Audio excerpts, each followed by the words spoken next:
guest caller. It's John Board, who is a Republican from Danbury. John, can you hear us? Yes, I can. How's everything going, guys? Hope you're having a good first show. Doing very well, John. Thank you. What's your question tonight? So I actually want to talk to you guys a little bit about the Danbury Mayoral Race. It seems like it's gonna be a very interesting dynamic between Mr. Sotero and Mayor Bowden.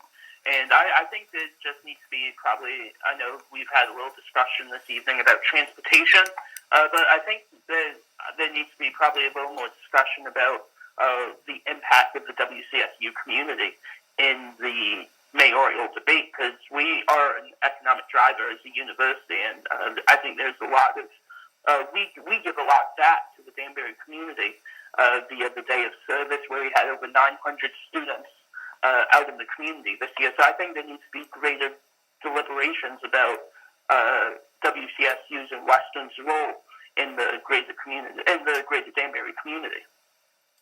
Well, that's a great question, John, and that's the question that I'll pose to our panel right now. How do you guys feel about John's question?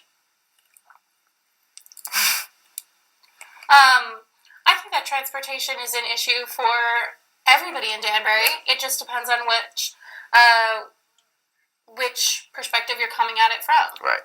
I do know that one big thing that they've been talking about the past few months is they want to try to connect a connected railroad line between the Danbury train station and southeastern New York, because there's traffic all the time in 84. They really want to try to see if they can have a commuter line over there and try to free up everything, because there's a lot of things going out in between the state line.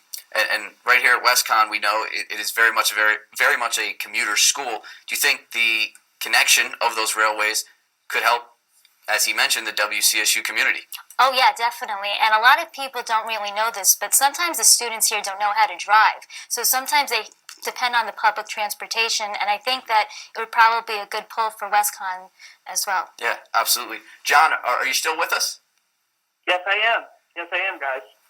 Do you have any other questions for us tonight, John? Yeah, no, definitely. I think that there's, if we want to move down to Bridgeport, I think Bridgeport is going to be incredibly interesting, the dynamic between Senator Moore and Mayor Ganim. And because really, even though it seems like the mayor did win the primary, it seems like with the ongoing court battles going on over the primary, it seems like there's been a lot of enthusiasm in the Bridgeport race. And I think Bridgeport is going to be very interesting to see how that pans out, especially with the whole concept of casinos and casino and online gambling potentially coming up next year, and if there is a potential deal with the tribes as we move forward with the tribal compacts. And I know MGM has really been exploring the possibility of moving into Bridgeport for a casino or entertainment venue there. So it's going to be really interesting to see how who comes out victorious at the end of the day, and who has that vision to try to help get the Bridgeport economy back up and running as it relates to tribal relations. Yeah, absolutely. A lot to digest there for our panel, but first and foremost, there's definitely some controversy over that election in Bridgeport between Joe Ganim, between Marilyn Moore. I'd love to grab your initial thoughts on kind of how that played out, and maybe educate the audience a little further on what took place in that Democratic primary. So essentially, Marilyn Moore won the initial primary count before the absentee ballots came in, and she is claiming right now, through an ongoing investigation that's going on in the state level, that absentee voters were supplied with pre-filled out ballots, that they were encouraged specifically to vote for Joe Ganim, that they were coerced, all of which are obviously illegal under state law. And she's essentially arguing that the primary results were suspect due to voter fraud. Yeah. And the second part of John's question there is referring to gambling in Connecticut, bringing it in like an MGM Grand Casino. Is that something you'd like to see in Connecticut? Gambling legalized and maybe a casino?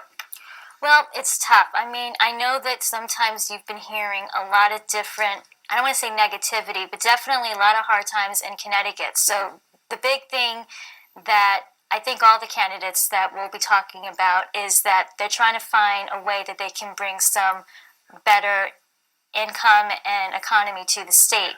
So I actually don't mind the idea, but I think the location has to be very important because I think it's going to go by how it's going to impact location. I mean, that's what you want to focus on no matter what kind of business it is. You really want to try to see how it could be beneficial for everybody. Yeah, absolutely.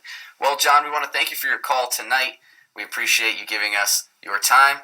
And a reminder to everyone out there, if you want to call in, 203-837-9182 is the number.